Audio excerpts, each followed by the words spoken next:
പവനായി ശവമായി പതഞ്ജലി പ്രൊഡക്ട്സ്.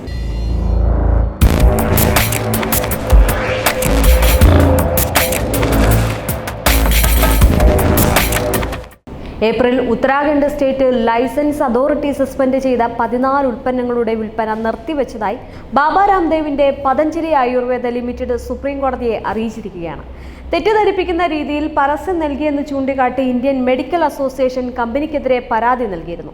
തുടർന്ന് കോടതി 14 ഉൽപ്പന്നങ്ങളുടെ ലൈസൻസ് സസ്പെൻഡ് ചെയ്യുകയും ചെയ്തിരുന്നു. പതഞ്ജലിയുടെ വിവാദ പരസ്യങ്ങളിൽ സുപ്രീം കോടതി വിശദമായ റിപ്പോർട്ട് തേടിയതിന് പിന്നാലെയാണ് ഈ ഒരു നടപടി. പതഞ്ജലി പരസ്യങ്ങൾ നീക്കം ചെയ്തതോടെ ഉറപ്പാക്കണമെന്ന് കോടതി IMAയ്ക്ക് നിർദ്ദേശം നൽകിയിരുന്നു. തെറ്റിദ്ധരിപ്പിക്കുന്ന എല്ലാ പരസ്യങ്ങളും പിൻവലിച്ചതായും സോഷ്യൽ മീഡിയ പ്ലാറ്റ്ഫോമുകളിൽ നിന്ന് ഈ പരസ്യങ്ങൾ നീക്കം ചെയ്യുന്നത് ഉറപ്പാക്കാൻ നടപടിയെടുക്കുന്നതായും കമ്പനി വ്യക്തമാക്കിയിട്ടുണ്ട്. ഈ ഉൽപ്പന്നങ്ങൾ പിൻവലിക്കാൻ തങ്ങളുടെ 5606 സ്റ്റോറുകൾക്ക് നിർദ്ദേശം നൽകിയതായും പതഞ്ജലി ആയുർവേദ ലിമിറ്റഡ് കമ്പനി അറിയിച്ചിട്ടുണ്ട്.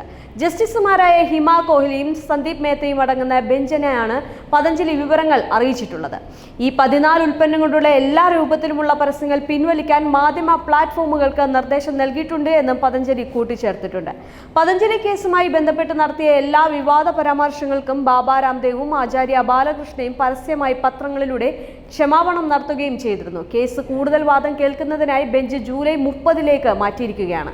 സ്വാസരി ഗോൾഡ്, സ്വാരതി, ബ്രോങ്കോ, സ്വസരി പ്രവാഹി, സ്വാസരി അവലോഹമുക്തിവാദി, ശക്തി, ലിപിഡം, BP, ദുനാശിനിവതി, അധിക ശക്തി, പതഞ്ജലി ദൃഷ്ടി, ഐഡ്രോപ്പൈ, ഗ്രിറ്റ് ഗോട്ട്ലി, ഫ്രോറ്റ്, ലിവാമൃത് അഡ്വാൻസ് എന്നീ ഉൽപ്പന്നങ്ങളുടെ വിൽപ്പനയാണ് നടത്തിയത്. തെറ്റായ രീതിയിൽ പരസ്യം നൽകിയെന്ന് ചൂണ്ടിക്കാട്ടി IMA ആണ് കമ്പനിക്കെതിരെ നേരത്തെ പരാതി നൽകിയിരുന്നത്. ആധുനിക വൈദ്യശാസ്ത്രത്തിനെതിരെ പതഞ്ജലി അപകീർത്തികരമായ പ്രചാരണം നടത്തിയെന്നാണ് IMA പരാതിയിൽ ആരോപിച്ചിരുന്നത്. ഇനി മുതൽ ഒരു നിയമലംഘനവും നടത്തില്ല എന്ന് കമ്പനി കഴിഞ്ഞ വർഷം നവംബർ 21 കോടതിക്ക് ഉറപ്പ് നൽകിയിരുന്നു.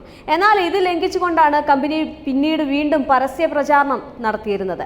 ലൈസൻസ് റദ്ദാക്കിയ 14 ഉൽപ്പന്നങ്ങളുടെ പരസ്യങ്ങൾ ഒരു കാരണവശാലും എവിടെയും പ്രസിദ്ധീകരിക്കരുത് എന്ന് കോടതി താക്കീത് നൽകിയിരുന്നു. തെറ്റായ പരസ്യങ്ങൾ നൽകിയതിൽ പതഞ്ജലിയുടെ ഓരോ ഉൽപ്പന്നത്തിനും 1 കോടി രൂപ പിഴ ചുമത്തുമെന്നാണ് സുപ്രീം കോടതി താക്കീത് നൽകിയിരുന്നത്. പിന്നാലെ പലതവണ പരസ്യ മാപ്പപേക്ഷയുമായി പതഞ്ജലി രംഗത്തെത്തുകയും ചെയ്തിരുന്നു.